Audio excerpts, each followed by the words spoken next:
ଆକାଶବାଣୀ।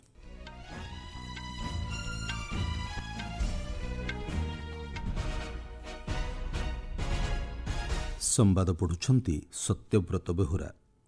ମାସିକ ରେଡ଼ିଓ କାର୍ଯ୍ୟକ୍ରମ ମନ୍ କି ବାତ୍ର 134ତମ ସଂସ୍କରଣରେ ଆଜି ଦେଶବାସୀଙ୍କ ସହ ଭାବ ବିନିମୟ କରିବେ ପ୍ରଧାନମନ୍ତ୍ରୀ।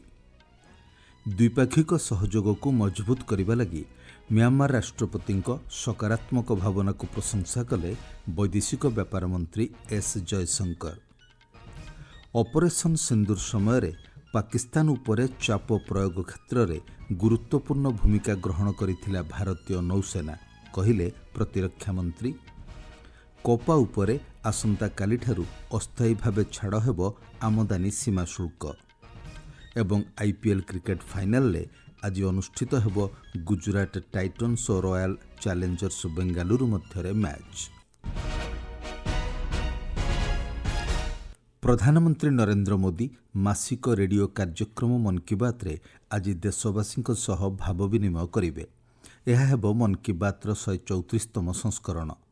କାର୍ଯ୍ୟକ୍ରମ ଆକାଶବାଣୀ ଓ ଦୂରଦର୍ଶନର ସମସ୍ତ network, Akashvani website O news on AIR mobile ଆପ୍ରେ ଉପଲବ୍ଧ ହେବ। ଏହା ମଧ୍ୟ ଆକାଶବାଣୀ, DD ନ୍ୟୁଜ୍, PMO ଏବଂ ସୂଚନା ଓ ପ୍ରସାରଣ ମନ୍ତ୍ରାଳୟ ୟୁଟ୍ୟୁବ୍ ଚ୍ୟାନେଲରେ ଲାଇଭ୍ ଷ୍ଟ୍ରିମିଂ ହେବ। ହିନ୍ଦୀ ପ୍ରସାରଣ ପରେ ଆକାଶବାଣୀ କାର୍ଯ୍ୟକ୍ରମର ଆଞ୍ଚଳିକ ଭାଷାନ୍ତରଣର ପ୍ରସାରଣ କରିବ। ରାତି 8ଟାରେ ଆଞ୍ଚଳିକ ଭାଷାନ୍ତରଣର ପୁନଃ ପ୍ରସାରଣ କରାଯିବ। 5 ଦିନିଆ ଭାରତ ଗସ୍ତରେ ଆସି ମିଆଁମାର ରାଷ୍ଟ୍ରପତି ୟୁ ମିନ୍ ଅଙ୍ଗ ହ୍ଲାଇଙ୍ଗ ଗତକାଲି ବିହାରରେ ପହଞ୍ଚିବା ପରେ ସନ୍ଧ୍ୟାରେ ନୂଆଦିଲ୍ଲୀରେ ପହଞ୍ଚିଛନ୍ତି। କେନ୍ଦ୍ର ବୈଦେଶିକ ବ୍ୟାପାର ରାଷ୍ଟ୍ରମନ୍ତ୍ରୀ କୀର୍ତ୍ତିବର୍ଦ୍ଧନ ସିଂ ତାଙ୍କୁ ବିମାନ ବନ୍ଦରରେ ସ୍ୱାଗତ କରିଥିଲେ। ମିଆଁମାର ରାଷ୍ଟ୍ରପତି ବିହାରର ଗୟା ଗସ୍ତ କରିଥିଲେ ଏବଂ ମହାବୋଧି ମନ୍ଦିରରେ ପ୍ରାର୍ଥନା କରିଥିଲେ। ତାଙ୍କ ସହିତ କ୍ୟାବିନେଟ୍ ମନ୍ତ୍ରୀ, ବରିଷ୍ଠ ଅଧିକାରୀ ଏବଂ ବ୍ୟବସାୟିକ ନେତୃବୃନ୍ଦଙ୍କ ଏକ ଉଚ୍ଚସ୍ତରୀୟ ପ୍ରତିନିଧି ମଣ୍ଡଳୀ ଭାରତ ଗସ୍ତରେ ଆସିଛନ୍ତି। ରାଷ୍ଟ୍ରପତି ଦାୟିତ୍ୱ ଗ୍ରହଣ କରିବା ପରେ ମିଆଁମାର ରାଷ୍ଟ୍ରପତି ହ୍ଲାଇଙ୍କ ଏହା ପ୍ରଥମ ଭାରତ ଗସ୍ତ। ବୈଦେଶିକ ବ୍ୟାପାର ମନ୍ତ୍ରୀ ଡକ୍ଟର ଏସ୍ ଜୟଶଙ୍କର ଗତକାଲି ସନ୍ଧ୍ୟାରେ ଶ୍ରୀ ହ୍ଲାଇଙ୍କୁ ସାକ୍ଷାତ କରିଥିଲେ। ସାମାଜିକ ଗଣମାଧ୍ୟମ ପୋଷ୍ଟରେ ଡକ୍ଟର ଜୟଶଙ୍କର ମିଆଁମାର ରାଷ୍ଟ୍ରପତିଙ୍କ ଦ୍ୱିପାକ୍ଷିକ ସହଯୋଗକୁ ଆହୁରି ଦୃଢ଼ କରିବା ପ୍ରତି ସକାରାତ୍ମକ ଭାବନାକୁ ପ୍ରଶଂସା କରିଥିଲେ। ସେ କହିଛନ୍ତି, ଶାନ୍ତି, ପ୍ରଗତି ଏବଂ ସମୃଦ୍ଧି ପାଇଁ ସହଭାଗିତାକୁ ଆଗକୁ ବଢ଼ାଇବା ପାଇଁ ପ୍ରଧାନମନ୍ତ୍ରୀ ନରେନ୍ଦ୍ର ମୋଦିଙ୍କ ସହିତ ଶ୍ରୀ ହ୍ଲାଇଙ୍କ ସାକ୍ଷାତକୁ ସେ ଅପେକ୍ଷା କରିଛନ୍ତି। ଆସନ୍ତାକାଲି ମିଆଁମାର ରାଷ୍ଟ୍ରପତି ଓ ପ୍ରଧାନମନ୍ତ୍ରୀ ନରେନ୍ଦ୍ର ମୋଦି ଉଭୟ ଦେଶ ମଧ୍ୟରେ ଥିବା ଦ୍ୱିପାକ୍ଷିକ ସମ୍ପର୍କକୁ ଆହୁରି ମଜବୁତ କରିବା ଉପରେ ଆଲୋଚନା କରିବେ। ମିଆଁମାର ରାଷ୍ଟ୍ରପତି ଏକ ବ୍ୟାବସାୟିକ ମଞ୍ଚରେ ମଧ୍ୟ ଅଂଶଗ୍ରହଣ କରିବେ। ସେ ମଙ୍ଗଳବାର ଦିନ ମୁମ୍ବାଇ ଯାତ୍ରା କରିବାର କାର୍ଯ୍ୟକ୍ରମ ରହିଛି। ନିର୍ବାଚନ ଆୟୋଗ ନୂଆଦିଲ୍ଲୀରେ ପରାମର୍ଶଦାତାଙ୍କ ଏକ ଜାତୀୟ ସମ୍ମିଳନୀ ଆୟୋଜନ କରିଛନ୍ତି। ଆୟୋଗର ଆଇନଗତ ଢାଞ୍ଚାକୁ ସୁଦୃଢ଼ କରିବା ଲାଗି ଏହି ସମ୍ମିଳନୀ ଆୟୋଜନ କରାଯାଇଛି। ସମ୍ମିଳନୀକୁ ଉଦ୍ଘାଟନ କରି ମୁଖ୍ୟ ନିର୍ବାଚନ କମିଶନର ଜ୍ଞାନେଶ କୁମାର କହିଛନ୍ତି, ନିରପେକ୍ଷ ଭୋଟର ତାଲିକା ଦ୍ୱାରା ହିଁ ନିରପେକ୍ଷ ନିର୍ବାଚନ ସମ୍ଭବ ହୋଇଥାଏ। ଭୋଟର ତାଲିକା ସଂଶୋଧନ ଏବଂ ପ୍ରସ୍ତୁତିରେ ବୁଥସ୍ତରୀୟ ଅଧିକାରୀ ଏବଂ ଏଜେଣ୍ଟମାନଙ୍କ ଭୂମିକାକୁ ସେ ପ୍ରଶଂସା କରିଛନ୍ତି।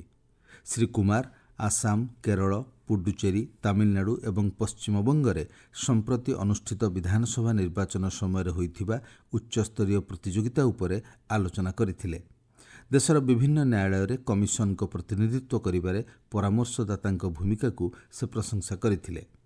ଏହି ସମ୍ମିଳନୀରେ ସୁପ୍ରିମକୋର୍ଟ ଏବଂ ଦେଶର ବିଭିନ୍ନ ହାଇକୋର୍ଟରେ କମିଶନଙ୍କ ପ୍ରତିନିଧିତ୍ୱ କରୁଥିବା ଆଇନଜୀବୀ, ମୁଖ୍ୟ କାର୍ଯ୍ୟନିର୍ବାହୀ ଅଧିକାରୀ ଏବଂ ବରିଷ୍ଠ ଅଧିକାରୀମାନେ ଯୋଗ ଦେଇଥିଲେ। ବେସାମରିକ ବିମାନ ଚଳାଚଳ ମନ୍ତ୍ରୀ ରାମମୋହନ ନାଇଡୁ ନୂଆଦିଲ୍ଲୀର ଇନ୍ଦିରା ଗାନ୍ଧୀ ଆନ୍ତର୍ଜାତିକ ବିମାନ ବନ୍ଦରରେ ସ୍କାଏ କାଷ୍ଟ ବ୍ୟବସ୍ଥା ଆରମ୍ଭ କରାଯିବାକୁ ପ୍ରଶଂସା କରିଛନ୍ତି। ସେ କହିଛନ୍ତି, ସ୍କାଏ କାଷ୍ଟ ଭଳି ଉନ୍ନତ ପାଣିପାଗ ନିରୀକ୍ଷଣ ବ୍ୟବସ୍ଥା କୁହୁଡ଼ି ଏବଂ ପ୍ରତିକୂଳ ପାଣିପାଗ ସମୟରେ ବିମାନ ଉଡ଼ାଣ ପରିଚାଳନାରେ ସହାୟକ ହେବ। ସେ କହିଛନ୍ତି, ଏହି ପ୍ରଯୁକ୍ତିବିଦ୍ୟା ଦେଶର ଅନ୍ୟାନ୍ୟ ବିମାନ ବନ୍ଦରରେ କାର୍ଯ୍ୟକାରୀ କରାଯିବ, ଯାହାଫଳରେ ସୁରକ୍ଷା ବ୍ୟବସ୍ଥା ସୁଦୃଢ଼ ହେବା ସହ ନିରାପଦ ଯାତ୍ରା ସମ୍ଭବ ହୋଇପାରିବ। ଆପଣମାନେ ସମ୍ବାଦ ଶୁଣୁଛନ୍ତି ଆକାଶବାଣୀରୁ। ପ୍ରତିରକ୍ଷା ମନ୍ତ୍ରୀ ରାଜନାଥ ସିଂ କହିଛନ୍ତି, ଅପରେସନ୍ ସିନ୍ଦୁର ସମୟରେ ଭାରତୀୟ ନୌସେନା ପାକିସ୍ତାନ ନୌସେନାକୁ ଏହାର ବନ୍ଦର ମଧ୍ୟରେ ସୀମିତ ରଖିବାରେ ସଫଳ ହୋଇଥିଲା। ଲକ୍ଷ୍ନୌରେ ନୌସେନା ଶୌର୍ଯ୍ୟ ବାଟିକା ଉଦ୍ଘାଟନ ସମାରୋହରେ ଉଦ୍ବୋଧନ ଦେଇ ଶ୍ରୀ ସିଂ କହିଛନ୍ତି, ଅପରେସନ୍ ସିନ୍ଦୁର ସମୟରେ ପାକିସ୍ତାନ ଉପରେ ଚାପ ପ୍ରୟୋଗ କ୍ଷେତ୍ରରେ ଭାରତୀୟ ନୌସେନା ଗୁରୁତ୍ୱପୂର୍ଣ୍ଣ ଭୂମିକା ଗ୍ରହଣ କରିଥିଲା। ସମ୍ପୂର୍ଣ୍ଣ ପ୍ରସ୍ତୁତି ସହ ନୌସେନାକୁ ଆରବ ସାଗରରେ ମୁତୟନ କରାଯାଇଥିଲା, ଯାହାଫଳରେ ପ୍ରତିପକ୍ଷ ଉପରେ ଭାରତର ଚାପ ବୃଦ୍ଧି ପାଇଥିଲା। ସେ କହିଛନ୍ତି, ପହଲଗାମ ଆତଙ୍କବାଦୀ ଆକ୍ରମଣର ପ୍ରତିଶୋଧ ନେବା ପାଇଁ ଗତବର୍ଷ ମେ ମାସ 5 ତାରିଖରେ ଅପରେସନ୍ ସିନ୍ଦୁର ଆରମ୍ଭ କରାଯାଇଥିଲା, ଯେଉଁଥିରେ ଭାରତୀୟ ସୈନ୍ୟମାନେ ପାକିସ୍ତାନ ଅଧିକୃତ କାଶ୍ମୀର ସମେତ ପାକିସ୍ତାନରେ ଥିବା ଅନେକ ଆତଙ୍କବାଦୀ ଭିତ୍ତିଭୂମି ଉପରେ ଆକ୍ରମଣ କରି ସେଗୁଡ଼ିକୁ ନଷ୍ଟ କରିଦେଇଥିଲେ। କାର୍ଯ୍ୟକ୍ରମରେ ଯୋଗଦେଇ ନୌସେନା ମୁଖ୍ୟ ଆଡମିରାଲ ଦିନେଶ କୁମାର ତ୍ରିପାଠୀ କହିଛନ୍ତି, ଭାରତୀୟ ନୌସେନା ଅପରେସନ୍ ସିନ୍ଦୁର ସମୟରେ ସମ୍ପୂର୍ଣ୍ଣ କ୍ଷମତା ପ୍ରଦର୍ଶନ କରିଥିଲା। ସେହି ଅଭିଯାନ କାଳରେ ନୌସେନା, ବାୟୁସେନା ଓ ସ୍ଥଳସେନା ମିଳିତ ଭାବେ ସମନ୍ୱୟପୂର୍ବକ କାର୍ଯ୍ୟ କରିଥିଲେ। ଆସନ୍ତା ମାସ ପହିଲାରୁ ଚଳିତ ବର୍ଷ ଅକ୍ଟୋବର 31 ତାରିଖ ପର୍ଯ୍ୟନ୍ତ ସରକାର କପା ଉପରେ ଆମଦାନୀ ସୀମା ଶୁଳ୍କକୁ ଅସ୍ଥାୟୀ ଭାବରେ ଛାଡ଼ କରିଛନ୍ତି। କେନ୍ଦ୍ର ବୟନ ମନ୍ତ୍ରଣାଳୟର ବିଜ୍ଞପ୍ତି ଅନୁଯାୟୀ କପା ଚାଷୀଙ୍କ ସ୍ୱାର୍ଥ ଏବଂ କପା ମୂଲ୍ୟ ଶୃଙ୍ଖଳକୁ ବିଚାରକୁ ନିଆଯାଇ ଏହି ନିଷ୍ପତ୍ତି ନିଆଯାଇଛି। ଏହି ରିହାତି ଫଳରେ ବୟନ ଶିଳ୍ପ ପାଇଁ ପର୍ଯ୍ୟାପ୍ତ କପା ଉପଲବ୍ଧତା ସୁନିଶ୍ଚିତ କରାଯିବା ସହ ଏମ୍ଏସ୍ଏମ୍ଇଗୁଡ଼ିକ ପାଇଁ ଏହା ସହାୟକ ହେବ। ସୀମା ଶୁଳ୍କ ହ୍ରାସ ଫଳରେ ଭାରତୀୟ ବୟନ ଶିଳ୍ପ ଆନ୍ତର୍ଜାତିକ ବଜାରରେ ଦୃଢ଼ ପ୍ରତିଯୋଗିତା କରିପାରିବ ବୋଲି ଆଶା କରାଯାଉଛି। ଏହି ପଦକ୍ଷେପ କୃଷକଙ୍କ ସ୍ୱାର୍ଥକୁ ସୁରକ୍ଷା ଦେବ ବୋଲି ମନ୍ତ୍ରଣାଳୟ କହିଛି। ଇବୋଲା ସଂକ୍ରମଣକୁ ଦୃଷ୍ଟିରେ ରଖି ଯେଉଁ ଦେଶଗୁଡ଼ିକ କଙ୍ଗୋ ଗଣରାଜ୍ୟ ଏବଂ ଉଗାଣ୍ଡାକୁ ଯାତ୍ରା ପ୍ରତିବନ୍ଧକ ଜାରି କରିଛନ୍ତି କିମ୍ବା ସୀମା ବନ୍ଦ ରଖିଛନ୍ତି, ସେହି ଦେଶଗୁଡ଼ିକ ସେମାନଙ୍କ ନିଷ୍ପତ୍ତିର ପୁନର୍ବିଚାର କରିବା ପାଇଁ ବିଶ୍ୱ ସ୍ୱାସ୍ଥ୍ୟ ସଂଗଠନ WHOର ମହାନିର୍ଦ୍ଦେଶକ ଟେଡ୍ରସ୍ ଆଧନମ ଘେବ୍ରିସିୟସ୍ କହିଛନ୍ତି। ସେ କହିଛନ୍ତି, ଏଭଳି ପ୍ରତିବନ୍ଧକ ଜାରି କରିବା ଦ୍ୱାରା ପ୍ରଭାବିତ ଅଞ୍ଚଳରେ ସହାୟତା କାର୍ଯ୍ୟ ବାଧାପ୍ରାପ୍ତ ହେବାର ଆଶଙ୍କା ରହିଛି। ସୂଚନା ଅନୁଯାୟୀ ସମ୍ପୃକ୍ତ ଅଞ୍ଚଳରେ 900ରୁ ଅଧିକ ଇବୋଲା ମାମଲା ଚିହ୍ନଟ ହୋଇଥିବା ବେଳେ 220ରୁ ଅଧିକ ସଂକ୍ରମିତଙ୍କ ମୃତ୍ୟୁ ଘଟିଛି। ଉଗାଣ୍ଡାରେ ଇବୋଲା ସଂକ୍ରମଣରେ ପୀଡ଼ିତ 9 ଜଣଙ୍କ ମୃତ୍ୟୁ ହୋଇଛି। ଏହି ସଂକ୍ରମଣ ପାଇଁ କୌଣସି ନିର୍ଦ୍ଦିଷ୍ଟ ଟିକା କିମ୍ବା ଚିକିତ୍ସା ବ୍ୟବସ୍ଥା ନଥିବାରୁ ସମୟୋଚିତ ଭାବେ ଉନ୍ନତମାନର ଡାକ୍ତରୀ ଯତ୍ନ ଯୋଗାଇ ଦେଲେ ରୋଗରୁ ଉପଶମ ମିଳିବ ବୋଲି କୁହାଯାଇଛି। ଦିଲ୍ଲୀ ପୁଲିସର ସ୍ୱତନ୍ତ୍ର cell Pakistan ISI Mumbai underworld ନେଟୱାର୍କର ନିର୍ଦ୍ଦେଶରେ କାର୍ଯ୍ୟ କରୁଥିବା 8 ଜଣ ଅଭିଯୁକ୍ତକୁ ଗିରଫ କରିଛି। ସାମ୍ବାଦିକ ସମ୍ମିଳନୀରେ ଦିଲ୍ଲୀ ପୁଲିସର ସ୍ୱତନ୍ତ୍ର ସିପି ଅନିଲ ଶୁକ୍ଳା କହିଛନ୍ତି, ଅଭିଯୁକ୍ତମାନଙ୍କୁ ଦିଲ୍ଲୀର ଗୁରୁତ୍ୱପୂର୍ଣ୍ଣ ପ୍ରତିଷ୍ଠାନ ଏବଂ ସୁରକ୍ଷା କର୍ମୀଙ୍କ ଉପରେ ଆକ୍ରମଣ କରିବାକୁ ଦାୟିତ୍ୱ ଦିଆଯାଇଥିଲା। ସେ କହିଛନ୍ତି, ସେମାନଙ୍କ ନିକଟରୁ ଅସ୍ତ୍ରଶସ୍ତ୍ର ଏବଂ ବିସ୍ଫୋରକ ଜବତ କରାଯାଇଛି। ଅଭିଯୁକ୍ତମାନଙ୍କୁ ଦିଲ୍ଲୀ, ମହାରାଷ୍ଟ୍ର ଏବଂ ପୁଣେରୁ ଗିରଫ କରାଯାଇଥିବା ସେ କହିଛନ୍ତି। IPL କ୍ରିକେଟରେ ଆଜି ଅହମ୍ମଦାବାଦର ନରେନ୍ଦ୍ର ମୋଦି ଷ୍ଟାଡିୟମରେ 2026 ସିଜନର ଫାଇନାଲରେ ଗୁଜରାଟ ଟାଇଟନ୍ସ ଓ ରୟାଲ ଚ୍ୟାଲେଞ୍ଜର୍ସ ବେଙ୍ଗାଲୁରୁ ମଧ୍ୟରେ ମ୍ୟାଚ୍ ଅନୁଷ୍ଠିତ ହେବ। ସନ୍ଧ୍ୟା 7:30ରେ ମ୍ୟାଚ୍ ଆରମ୍ଭ ହେବ। ଉଭୟ ଦଳ ଦ୍ୱିତୀୟ IPL ଟାଇଟଲ ପାଇଁ ଲକ୍ଷ୍ୟ ରଖିଛନ୍ତି। ଗୁଜରାଟ ଟାଇଟନ୍ସ 2022ରେ ପ୍ରଥମ IPL ଟାଇଟଲ ହାସଲ କରିଥିବା ବେଳେ ରୟାଲ ଚ୍ୟାଲେଞ୍ଜର୍ସ ବେଙ୍ଗାଲୁରୁ 2025ରେ ଏହି ଟ୍ରଫି ହାସଲ କରିଥିଲା।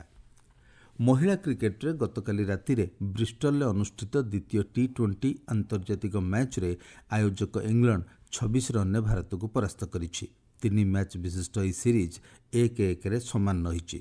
ସିରିଜର ତୃତୀୟ ଏବଂ ଶେଷ T20 ଆସନ୍ତା ମଙ୍ଗଳବାର ଟାଉନଟନ୍ରେ ଖେଳାଯିବ। ଗୁଜରାଟର ଭଲସାଡ ଜିଲ୍ଲାର 18 ବର୍ଷୀୟ ରାହୁଲ ଜାଖଡ଼ ହଂକଂରେ ଅନୁଷ୍ଠିତ 22ତମ ଏସୀୟ 20 ବର୍ଷରୁ କମ୍ ଆଥଲେଟିକ୍ସ ଚାମ୍ପିଅନସିପ୍ରେ ଡେକାଥଲନରେ ସ୍ୱର୍ଣ୍ଣପଦକ ହାସଲ କରିଛନ୍ତି। 20 ବର୍ଷରୁ କମ୍ ବୟସ ବର୍ଗରେ ସେ ଜାତୀୟ ରେକର୍ଡ ସ୍ଥାପନ କରିଛନ୍ତି। ପାଣିପାଗ ବିଭାଗ କେରଳ, ତାମିଲନାଡୁ ଓ ପୁଡୁଚେରୀରେ ଆସନ୍ତା ବୁଧବାର ପର୍ଯ୍ୟନ୍ତ ପ୍ରବଳ ବର୍ଷା ହେବା ନେଇ ପୂର୍ବାନୁମାନ କରିଛି।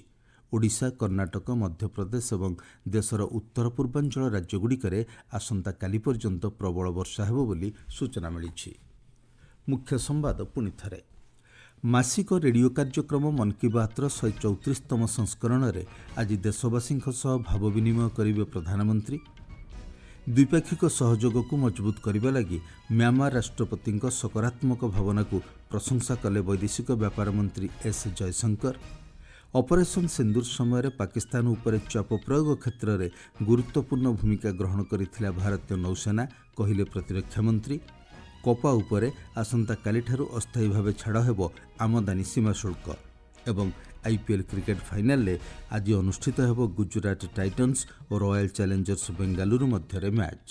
ସମ୍ବାଦ ଶେଷ ହେଲା।